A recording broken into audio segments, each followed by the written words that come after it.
With the cloud becoming more and more prevalent in the last decade, it's important for software engineers to understand the benefits of using the cloud. One of the biggest benefits of the cloud is infrastructure as code. Infrastructure as code is defined on Wikipedia as the process of managing and provisioning computer data centers through machine-readable definition files, rather than physical hardware configuration or interactive configuration tools. But what does this actually mean? It's best explained with an example. Imagine you're working on a big website, learncloud.com, where users can sign up and learn more about cloud computing. Let's say the project needs a database, a computer to run the backend, and a way to make the website accessible at learncloud.com. Before the cloud came along, you would have to acquire and maintain all of these resources manually. For instance, you need to buy a computer that would run a database in your backend. You'd also need to maintain and upgrade this hardware as the project became more complex. I know someone who back in the day had hosted a database for a company on an old computer running in their basement. If it's not obvious enough, there are so many things wrong with that.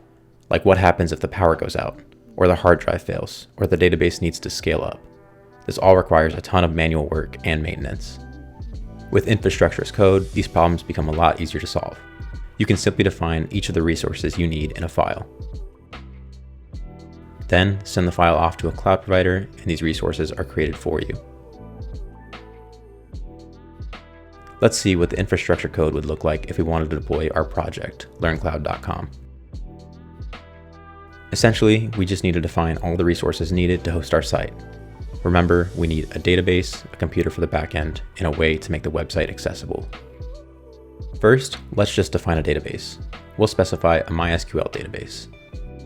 Next, let's define a Linux computer that we can use to run our backend. We can even specify things like how fast the CPU is and how much RAM the machine has. Let's define a place where we can store the front-end files that make up the website. All that's left is to configure our domain to point to that file storage location.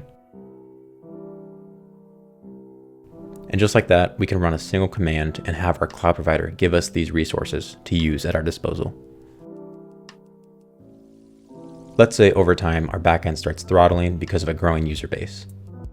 We can solve this problem by simply editing the hardware definition for the backend computer. Now, obviously, this is a bare bones example and it doesn't include the nitty-gritty details, but it gives you an idea of how infrastructure as code works.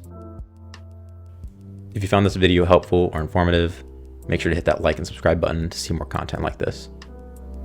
Thanks for watching.